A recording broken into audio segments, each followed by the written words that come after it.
With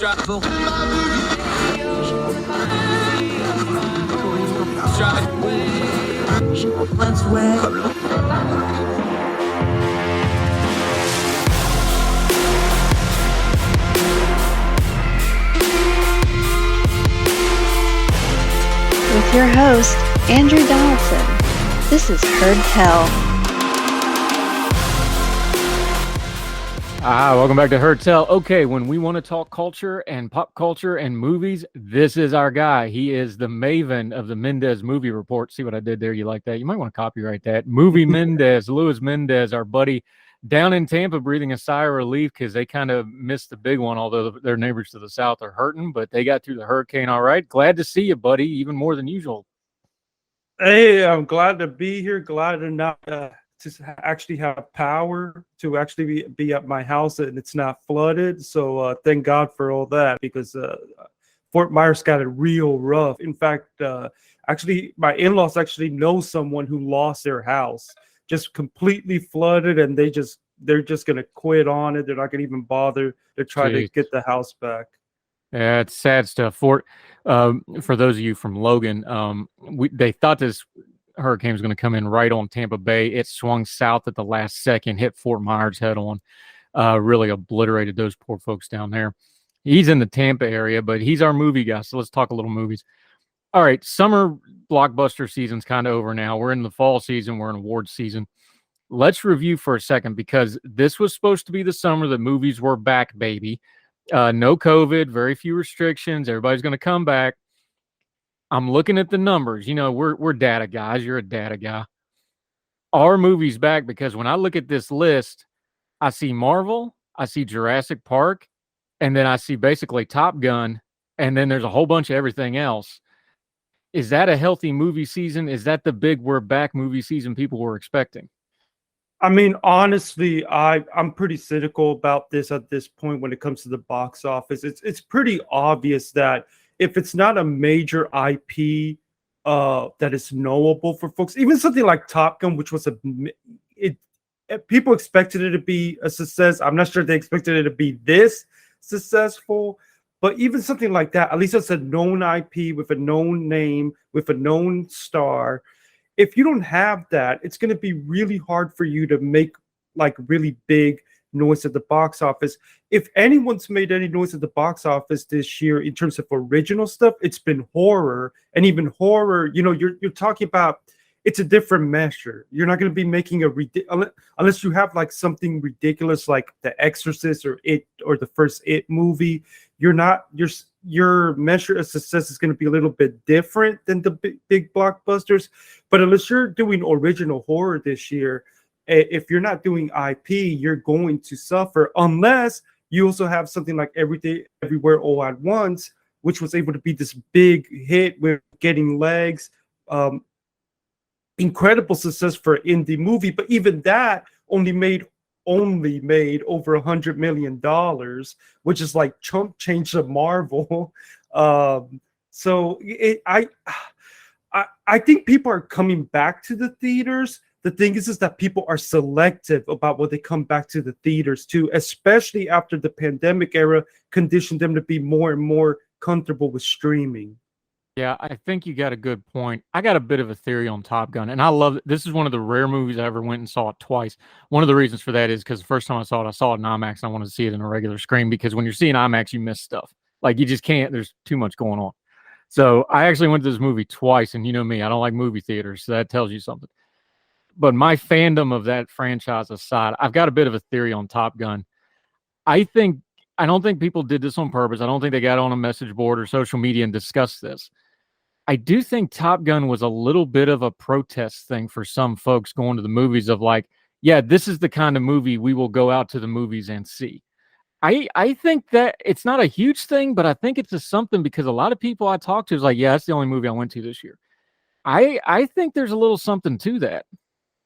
Yeah, because first of all, it's a movie that's just it's entertaining. It's not trying to do any particular message. And while I don't mind a movie that tries to have a message or tries to hit on certain themes, those kind of movies can end up being inaccessible if it's not done right. They can be very one note. Whereas this is more of a crowd pleaser. Plus, it's not a superhero movie. You know, it's something different than what people have been used to.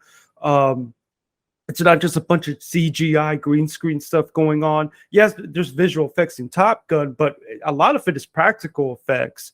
And I think that the industry is responding every bit the way that the audiences have responded, because we had the Telluride Film Festival, which is out of all the major festivals, that's the one where a lot of Academy voters like to go to. And I was listening to a podcast to one of the folks who actually talks to these voters. And what really struck him is how many of them said that they loved Top Gun Maverick. And then there was an interview with Quentin freaking Tarantino, one of all people, who said that it's his favorite movie of the year so far. And that really goes to show you how big of a hit it's been. I think because it is able to stand out. It's not an art house movie. It's a big blockbuster. It's accessible to everybody, and it's not the same old blockbuster that people have seen over and over again the last couple of years. Yeah, to your point, talking to Luis Mendez, our movie maven, I'm looking at the domestic box office numbers for 2022. You get down to number 9 before you get an original thing that is not a franchise or a sequel. And that's the Elvis movie, which is not exactly non-franchise and not sequel, although it was a unique take. By the way, I actually liked the movie. I know it was pretty, but yeah, I gave it a good review too. But I bring up Elvis because you know what Elvis really was? It was a superhero movie. I mean, with the way it was shot and some of the things that they were able to do. It's a Marvel movie. Yeah. It was I was sitting there watching it, and I like that. You know, I really enjoyed it. I was able to, you know, you've heard me do this. I'm a Philistine. I'm not the fancy critic you are. Somewhere in that 2 hours, I got to forget I'm watching a movie for at least 30 seconds. You know what I'm saying? That's just kind of my standard of a movie. Like, can I just forget it and get into it for at least a moment? I got into that. I thought it was clever, you know, but I was also sitting there with my kids. I'm like, this is a Marvel movie. This is laid out like a Marvel movie. It has the Marvel movie beats. It has the dark spots. It has the sarcastic humor. It has the weird cut shot action scenes. That's a Marvel movie. Am I wrong? I mean, no, you're not wrong, but it's also what you might come to expect from Lerman, because he's known to when it comes to Boz, it's almost like he wants to make his movies feel almost like you're at a party at the same time. And I think that's why he was able to do such a unique take compared to a lot of the standard biopics. I also think it's why it ended up being pretty successful. Supposedly had a ridiculous standing ovation that lasted a long time at Cannes. I think it's got an outside shot to get into the picture race. I don't quite have it in there just yet. But Austin Butler, who played Elvis, is definitely getting a lot of praise for his performance. People are a little more divisive about Tom Hanks in the fat suit. But yeah, I mean, I personally thought that movie was incredibly fun. Very different than your standard biopic. I mean, if anybody out there has HBO Max, you can watch it right now. It's on HBO Max right now. Yeah, we actually purchased it because we liked it enough, and the kids have been rewatching it. But and Austin Butler, even people that didn't like the movie because they didn't like, you know, the way Baz does stuff, everybody's just like, it's an incredible performance. It really is. He was really good in it. But back to the larger point, okay, that's 9 of the top 10 movies that are not original material. Number 10's Uncharted. That was a video game. You get down to 11, you get to Nope, which, by the way, is a horror genre. You know? Now that is original, but very original by some people's measures. But I would point, but I would point out that is also directed by Jordan Peele, who almost has his own brand name as well.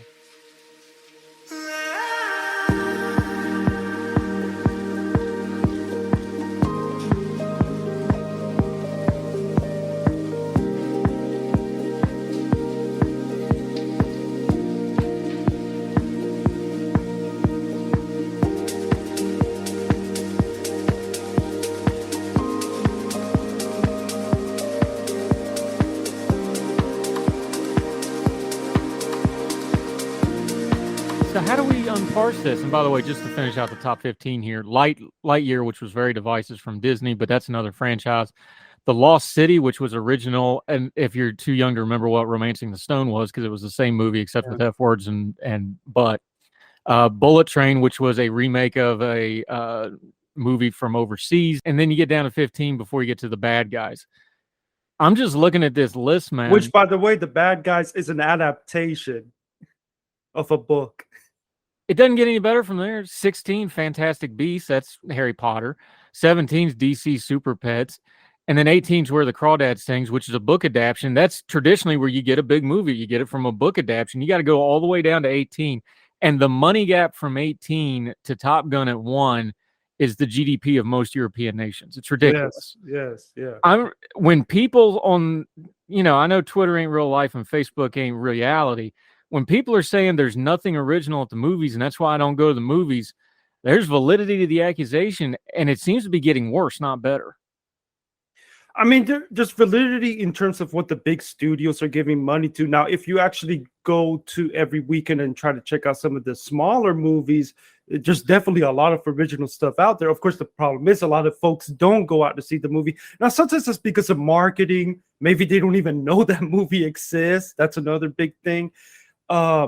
But also, I honestly think a lot of people have just been very conditioned to say, I'm not going to take the risk, especially with the way ticket prices are. With the situation we got with inflation doesn't help either, where they say, I'm going to be very careful as to what I'm going to spend my money to go to the theater, where I'm going to have to buy money for the concessions. I might or might not have to deal with some rude person in the theater who's making the experience difficult. And what's safe are the known properties that they know. But when they see this other original stuff, maybe they'll say, well, I know this is going to show up on Netflix. I know this is going to show up on HBO Max. I know it's going to be on VOD in a couple of weeks, especially with the theatrical window getting shorter and shorter and shorter. And I'm just going to catch it at home because it's much more comfortable that way. And I think that's why you see some of these legacy directors who are all big about cinema has to be on the big screen and stuff.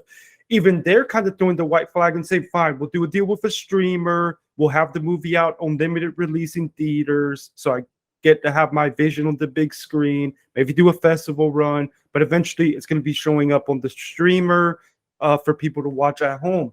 I would point out, again, Everything Everywhere All at Once, I think is one of the big standouts among the originals. But again, that movie still, as much money as it made, it's chump change compared to all the movies that you just mentioned, which is crazy to think about when you're talking about movies that are making over $100 million being like low on the box office scale. It's kind of crazy to think about just how different the scales have become now that we're getting billion-dollar movies here and there. But I really, really think that the pandemic just kind of help us accelerate this trend of that people are just more conditioned to watching stuff on streamers. They're gonna be careful as to what they're gonna spend their money at the theater for. Yeah, Luis Mendez joining us. This goes back to something we talk to you about just about every time you're on here. The movie makers, the creators, and the streamers, and the partnership that those things go into, because the studios have to talk to the distributors. That's always been the war behind the scenes in movies, is the makers and the distributors fighting over what gets out and how it gets out. It seems like we're in a transitional phase where they haven't figured out the business model yet. They haven't figured out that, hey, this movie is really going to do well on streaming. This movie's going to do really well in the theater. Top Gun. They took, like, now you can say, well, it's one of the biggest movies of all time. That was an enormous risk to sit on that movie for 2 years with the amount of budget and you're talking millions and millions and millions. That was a huge risk and it paid off. And then you have these other ones where they're like, well, let's take this big budget thing and put it on stream and it may hit or it may not. That's really the fight here, right? They haven't quite figured out the business model of, if it's not a tent pole, it's really iffy going to a theater. And some stuff they haven't figured out, like, look, this would actually probably do really well in streaming if you just give it a chance on streaming.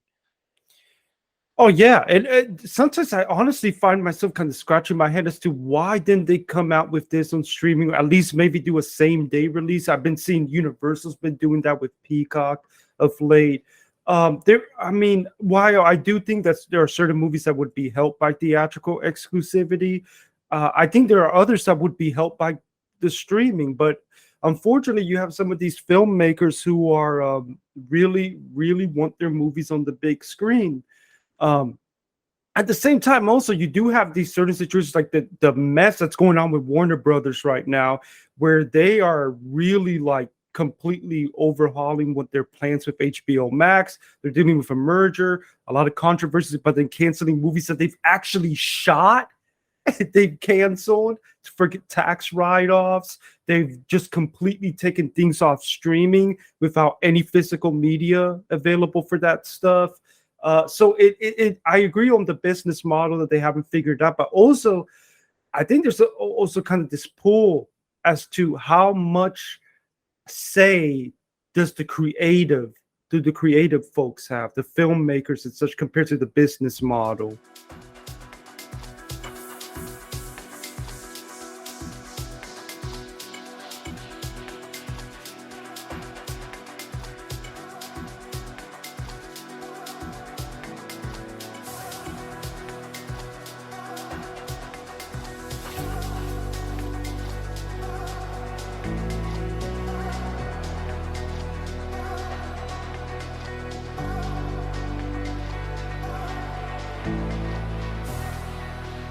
Yeah, Luis Mendez joining us. And that's the problem, because with the technology change and the media change, that doesn't happen in a vacuum anymore. The distributors used to be the gatekeepers.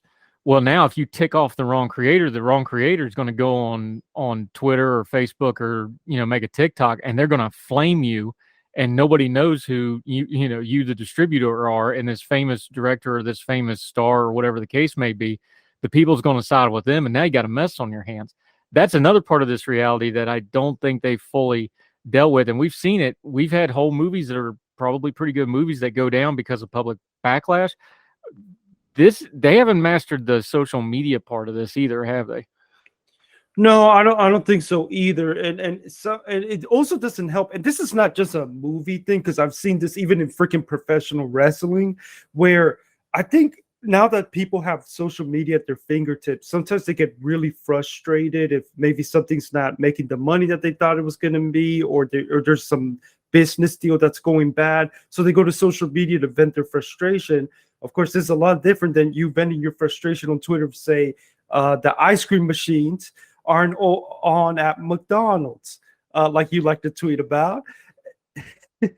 And now but compared to that, and someone talking about these $1 million deals that they're making with movies and such, and their complaints about that.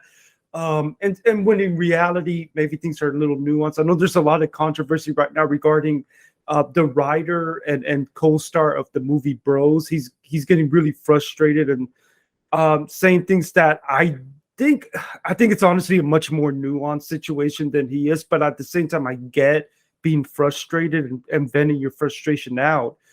And I just don't think, I mean, look, Warner Brothers has been having a horrible social media situation regarding the controversies going on HBO Max. And on top of that, this Ezra Miller situation that's happening with The Flash. So I'm not sure that they have gotten the social media part of it just right, especially because honestly, and if you're really involved in film Twitter, the people the studios don't have much say on the conversations and the narratives that break out sometimes. Yeah, and let's just deal with the Bro thing for a second. Bro's the movie, by the way, for folks that aren't paying attention. Billy Eichner went out, and I don't know anything about Billy Eichner other than what I've read about him. I didn't see his stuff when he was doing the online game show stuff and all that. I don't know nothing about him other than what I've read. I've read some not good stuff. I've read a few good things. He obviously has some talent. He's just flaming people for not going out and seeing his movie online. And he's taken the angle on it because it is a romantic comedy about two gay men. So he's taken that angle on it. The thing is, there's probably something to that. But you can see the chart. Somebody on Twitter did it, and I can't credit them, so I don't want to use it. But they did a chart. They're like, look, rom-coms at the theater have been doing terrible for years. It's a declining medium on top of it. Plus, you're releasing a rom-com in the middle of October. Plus, all these other factors in it. This is another one of these where a lot of people online are like, I love this movie, but I wish it was on streaming. These things have a lot of layers to them. And when you have a star, right, and I understand it in this case because this was obviously his passion project. He's starring in it. He wrote it. This is his baby. When you go online like that, there's a bunch of things that can happen, and almost none of them are good for your project, for your movie, or for your brand. Right. And to be fair, I don't think that he's 100% wrong, because I mean, we know that there are people who don't go to Sure. the movies simply because they believe that they're fighting a culture war, and they're not, and Absolutely. Hollywood is the enemy and stuff like that. I mean, not that Hollywood is pure or anything like that, but the point is that they don't go to the movies because of that kind of stuff, and including movies that kind of push some social progressive stuff like this movie technically would. However, the problem, and I understand his frustration, because the movie was very well received at the Toronto Film Festival. It's got great reviews. It's got great audience You've reactions. actually seen it, right? You liked the movie. Yes, I gave the movie a B+ review. I saw it with my wife, and she ended up loving it also. It's a very funny movie. It is a raunchy comedy, but it is a funny movie. But I will tell you, I knew something was up when it was literally me, my wife, another couple, and some random dude, and we went on a Friday night. That's when I knew there was, maybe this wasn't going to be making the money they were hoping it was going to make. I will point out that there was also a gay romance movie came out in 2018, Love, Simon, and that actually didn't do too bad at the box office, but that was a completely different marketplace. And I would say that the last time we had a rom-com that did big money was Crazy Rich Asians, 2018. Completely different marketplace. The Lost City, now technically The Lost City did pretty good, but I would argue that some people don't see that as a rom-com so much as an adventure movie, and they really market it that way smartly. We've got a big rom-com coming out in a couple weeks, Ticket to Paradise, starring George Clooney and Julia Roberts. I have a feeling that movie's not going to be doing so hot at the box office, even with those big names attached, because a lot of people have just gotten used to, and it doesn't help that Netflix is pumping them out almost every week, watching rom-coms or watching anything romance genre-wise on streaming, because it and the Hallmark Channel makes a lot of money off of that kind of stuff too. And I think what's happened is that is part of it. Another part of it is that there's no big names attached. I never heard of Billy personally until the movie myself. And on top of that, I didn't think the poster was particularly great. It's you're just seeing the back of two dudes. And I just think that while I understand his frustrations, while I do think that maybe there is some homophobia involved in it, at the end of the day, you got all these other market situations going on that was going to always hurt this movie. Yeah, Luis Mendez joining us. This is a bigger picture kind of question, but it flows into what you just asked, though. Is there so much content now that you've just numbed and fractionalized and niched the audience to death? I think there's something to that line of thought of that. There's just so much content, and you just mentioned Netflix pumping it out. We're getting ready to get into movie season for Hallmark, which is a big thing in my house because, it is. There's so much. There's no way you can watch every movie like people used to do. Like people could say, well, I watched every major release this year. That's gone. That's never happening again. I think there's just a numbing of the audience. I think we have fractionalized the audience. And I think we are trying to now, these movies, they're trying to do niche stuff on a big scale, and niche stuff on a big scale almost never works. I just think we don't understand the change that the streaming and the media and the technology. I think a lot of people are just numb to big releases. I think they're numb to the marketing. I think they just kind of make up their own mind now. And I don't think any amount of money and marketing is going to change some of the ingrained way the market is now. Yeah, and I mean, I agree with you 100% on. There's way too much content out there. I mean, it's funny because sometimes a lot of my family members will be like, "Oh, wow, so you just watch every movie?" I'm saying it's not possible to watch every movie, even as obsessive as I am. It is not possible. Especially TV movies, streaming movies, major releases, art house movies, foreign movies, especially at a time where people are finding more interest in checking out foreign films. There's just too much out there. If you check out the Letterboxd archive, some movies that are coming out, it's ridiculous how many are coming out, hundreds of thousands each year, when you really take up the entire globe altogether. And it's also why I personally am dumbfounded that people are still doing top 10s. I say you got to do like a top 15 because there's too much stuff coming out, and you're gonna and to me, I got to do a top 15 other than a top 10 if I'm going to talk about my favorites at the end of the year. And by the way, this is something that's happening all across media. We've got so many options that it's allowing people to kind of pick and choose their stuff. I'm seeing this in professional wrestling. I'm seeing this in music. I'm seeing this in TV. We got so many options now that it's very rare for something to be something where everybody is watching it. You know, you've gotten these rare instances. Game of Thrones becoming this huge pop culture thing. You know, and you know, I'm trying to think right now of some. It's becoming really hard. I mean, because even the simple stuff, you're going to meet plenty of people who are like, well, I haven't watched that, I haven't caught on to that yet.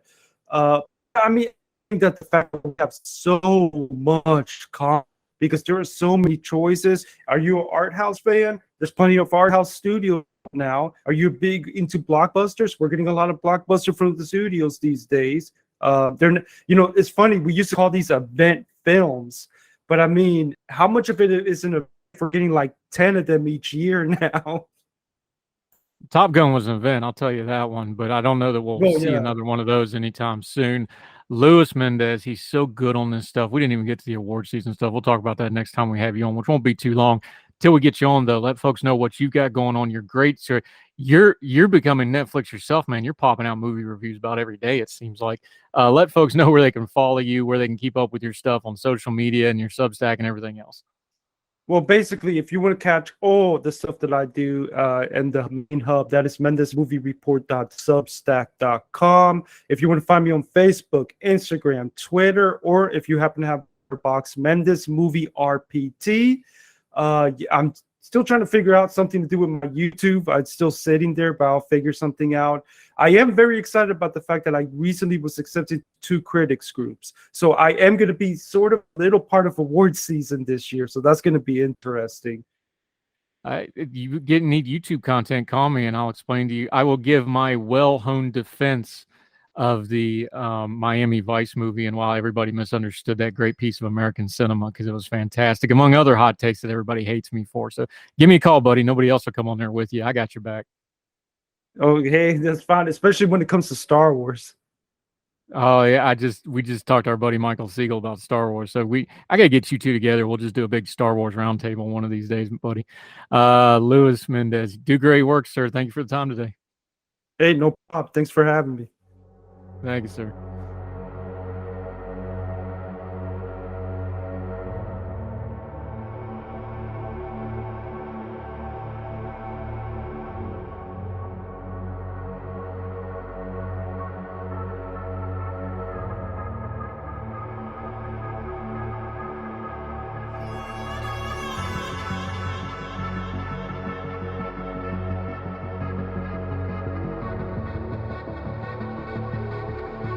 Talking about virtue signaling. If you know who you are, it makes it a lot easier to get your points across, because people want real. Like, you know, you're a columnist, you're a public figure, you've done, you know, congressional staffing, so you've done like statistical analysis. People want real. And something that's happening online is folks are figuring out really quick who's real and who's not. But that's a two-edged sword, because with this virtue signaling stuff is you can also reveal that you're not real in a really big hurry when you don't actually mean to. I don't know that that's really a fixable thing, because that's an individual thing. That's a First Amendment thing.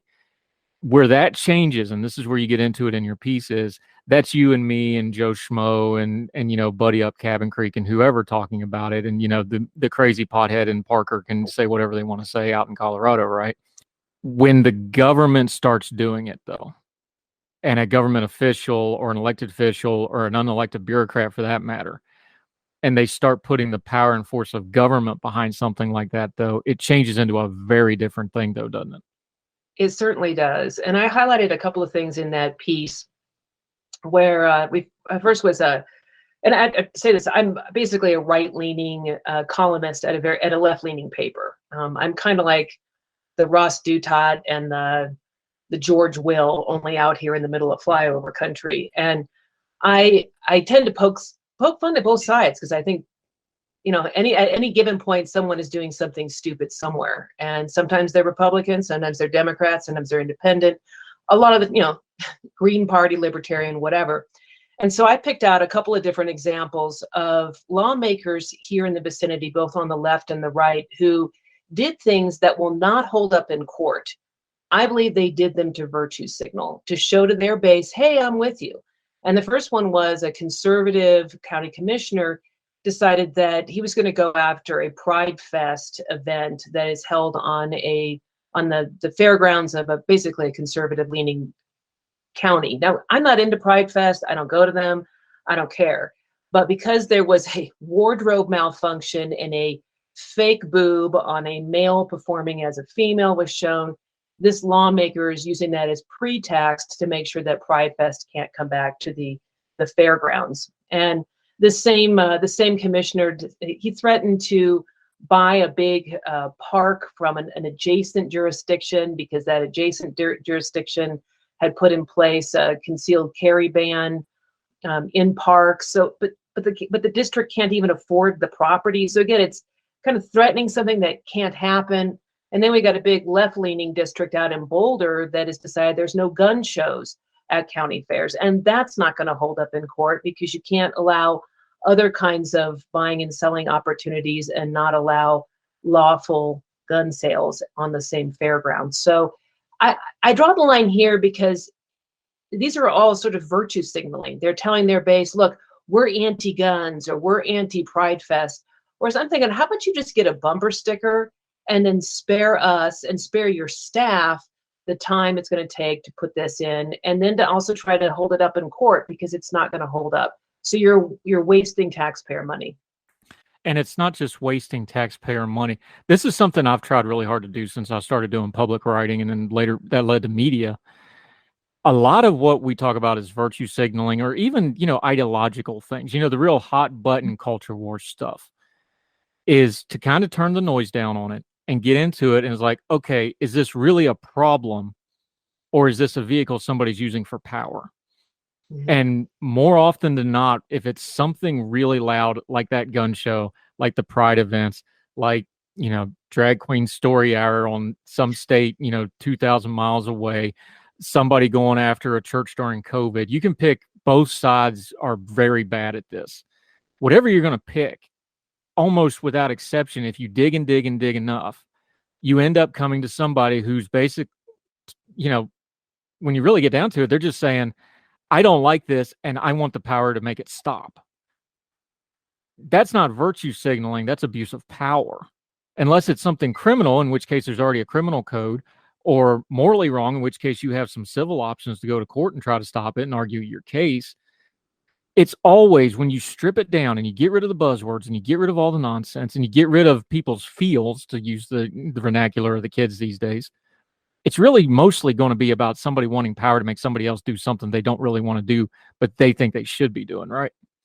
Yeah, I think you're absolutely right. Virtue signaling becomes abuse of power, when lawmakers decide that they can foist their will on the rest of us. My thought is this: if you don't want to go to Pride Fest, don't go. All the people who witnessed that wardrobe malfunction were people who meant to be there. And yeah, they did bring their family with them. That is their choice. They have a choice to be able to go, and they made that choice. I wouldn't make the same choice. And if you don't want to make that choice, don't make it. Same goes for gun shows. If you don't want to own a gun, if you don't want to go to a gun show, don't go. But don't begrudge a law-abiding person the opportunity to buy a firearm. And here's the funny thing, is that when you look at statistics, the people who commit crimes generally don't buy their firearms from gun shows. Gun shows are where law-abiding people go to buy firearms. And same goes with the concealed carry ban in Denver area parks. People who have a concealed carry permit are the least likely to commit crimes if you compare them to other people. So there is virtue signaling, everyone does it, but when you're doing it and enhancing your own power and really discriminating against other people, Douglas County is saying that, hey, if you want to have a festival of some kind, you can come to the county fairgrounds. Unless you're gay and you're about gay pride, then you can't come. Boulder County is saying, yeah, you can come here and have some kind of a big swap meet. You can sell, rocks and gems, whatever you want to do. But if it's firearms, you can't sell it. And you just can't do those things. You cannot have viewpoint discrimination. You cannot use the power of government to force your viewpoint on other people.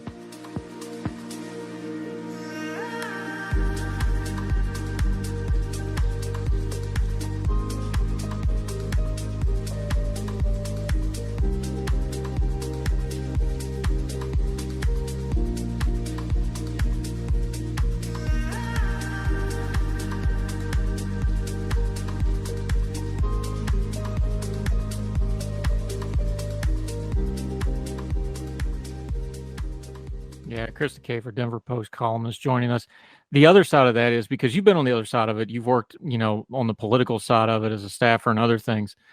When you have competing, let's call them stunts, because like we said, if you do something and it's not going to hold up in court, but it's going to be a year and a half or 2 years from now before it gets through court, and it'll be after an election, looking at certain people right now, that's a stunt. But then you have competing stunts because there's going to be a reaction from whatever person you stunted or the side you stunted. They're going to react to that with another stunt. But on a practical level, especially on the local and state level, that makes doing coherent, consistent policy that we need to have normal everyday lives, to have economic freedom, to have political consistency, for people to have an environment of freedom. It makes that almost impossible, doesn't it? Because now the lawmakers are going to spend all their time stunting instead of trying to figure out ways to work together and make I know Pollyannish to say, well, they've got to work together. Well, if they're fighting, they're not, it's the old mob thing. If you're on the mattresses, you ain't making money. If you're fighting each other, you ain't legislating stuff. And there's no way to have consistent policy, good, bad, or indifferent, if that's all you're doing. And I see that part accelerating, and I see the legislative part falling by the wayside. I think you're right. So I was a congressional staffer in the late 90s, and then I worked for a big think tank in DC in the early 2000s. And what's interesting, I'm not saying there was no political theater. I mean, political theater is age old, but politicians making big speeches, saying insulting things, provoking people, doing different things. That's just sort of stock and trade of political power. But there's definitely less of it. And what's interesting is that there's 13 spending bills. We managed, I say I was a staffer for a congressman, and we managed to pass all of them. We never did omnibus bills. We actually managed to pass all of those bills, and people did work together a lot more. Yeah, there was tension, there was friction, and people disagreed. But I would say the proportion of theater to actually working on things, the working on things was more than the theater. It feels like, and I'd have to quantify it if I were to, call up a congressman's office or a congresswoman's office and say, how many of your staff members are actually working on real legislation versus being provocative and getting yourself on Fox News? I don't know what that ratio is exactly, but the way it feels to me is that it's more theater, less action. I remember the 90s. I'm old enough. 98 was my first election, the midterms. That's the Clinton impeachment election. So yeah, there was some mess going on. Trust me. Yeah. I remember that time period well. But you mentioned it though. What changed in the 90s was the rise of network news as we now know it. We started getting the internet. We started having, alternate media. Things like Rush Limbaugh was at his peak in the late 90s, early 2000s. The internet started changing it. Then it changed again in the mid 2000s with smartphones. It's changing it again now because you have even more technology. Virtue signaling is one of those things that seems to fit the new media environment really, really well, because you can go to that way faster, and it fits into, the characters on Twitter, and you can get it on a TikTok real fast. It almost feels like something like virtue signaling, which is already an ingrained part of human nature. You can call it other things throughout human history, but it's always been there. This media environment, it's almost like it's tailor-made for it. So, observer of humanity that you are, what do you think's a more productive way for people to talk about it? Because calling out hypocrisy never works. If you take, any kind of debate class ever, they'll just be like, never address hypocrisy because you just end up in a circle. So calling out hypocrisy on virtue signaling is never going to work, and we're all doing it. So that's not going to work either. What's a more productive way to have this conversation, do you think? It's hard to virtue signal face to face. It's something you put on Good your point. your Twitter account, you put it on your car. But when you actually sit down and talk to people, people don't talk in slogans. They don't sort of push those things on each other. So I guess I would recommend more face-to-face conversations, and also just having the discipline to say, I'm not going to follow people who are provocative. I'm not going to respond to people who are provocative. I have basically a no response uh, rule for myself, that if somebody is nasty to me, I just mute them. I'm just done. Because what they want to do is they want to provoke me, and then I'm supposed to provoke them, and then they're supposed to provoke me again, and it's sort of like a tit for tat, provoking and virtue signaling. I don't want to do any of that. It's a total waste of time. I'd rather waste my time on Wordle, frankly. You know what I mean? If I'm going to waste my time, it should be on dog videos. It should not be on trading tit for tat for some angry person. So for the most part, if somebody comes at me with a criticism of my column or something I've tweeted that is reasonable, of course I'll interact with them. But if they're going to be nasty, then it's just automatic mute. And I think having both the discipline to be disciplined in our social media interactions, and then also just making the time to spend time with people. I have a lot of friends on the left, which surprises some folks because I've been a person of the sort of center right for a long time. And we don't talk about politics most of the time. We talk about food and travel and stuff that we like, animals. Basically, if you like dogs, I probably like you. I have, very rarely we'll meet somebody who likes dogs or horses that is not a likable person. But generally speaking, if you like animals, I'm there. I love food. I'll feed anyone. I'll eat anyone's food for the most part. I love travel. I love to meet people from other countries. It's that kind of face-to-face interaction that takes us away from virtue signaling and maybe just being virtuous. Yeah, and my rule is, but I started doing was anything, unless it's somebody I really know well, I'll go along with them. The third tweet is like a bar after midnight. Nothing good's going to happen after that third tweet usually.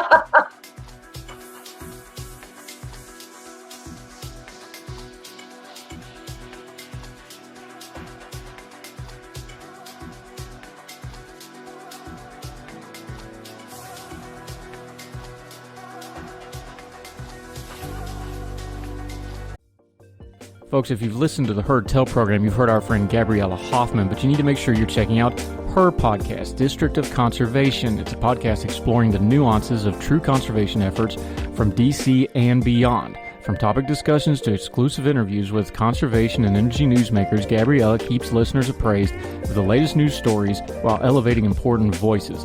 Listen to District of Conservation on Apple Podcasts or wherever podcasts are played.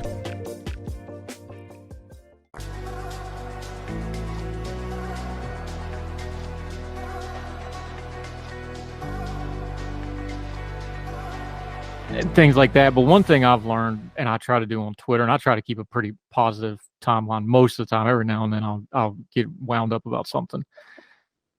One of the most precious things you have is your time. You don't owe people that are bad faith actors your time. And if you just kind of get that through your head and Facebook's even worse than this, but I don't have Facebook because I like my family and I want to keep loving them. So I don't have Facebook because those two things wouldn't go together. But I do have Twitter. And one of the things about Twitter is I just learned, I was like, okay, there's certain things where I feel like I owe it to people to respond. Like, if I write something that I know is hot, or, if I'm on, if I go on like Young Turks where I know I'm going to be getting mess because it's just built into the cake. Things like that, and everything's in my real name. So that keeps me accountable. So there's that part of it. But no, nobody has a right to just make me get angry over their little thing that doesn't affect me one little bit. And I really wonder, yeah. And I'm like, I got 4 daughters and 4 dogs, and I ain't got time for this mess. But the other part of it is, and the long-winded way to get to it is, it doesn't gain me a blessed thing to get upset on the internet. Mm-hmm. It really doesn't. That's really the virtue signal. Is that you can get angry online and get seal claps from your in-group, and it's easy. And that's just as much a virtue signal as the bumper sticker or the flag or the t-shirt or the hat or whatever the other case is. that's where this stuff gets dangerous, is when you start not to be a pop psychologist here, but when you're purposely getting the negative reinforcement out of your virtue signaling. I think that's way more dangerous than just wearing the t-shirt of your candidate of choice or your cause of choice or a rainbow flag or a red Trump hat or whatever the case may be, because those aren't inherently negative, although I know they can be sometimes. That need for that negative online is the one that I just say, nope, I'm not interacting with this anymore. There's no good in it at all.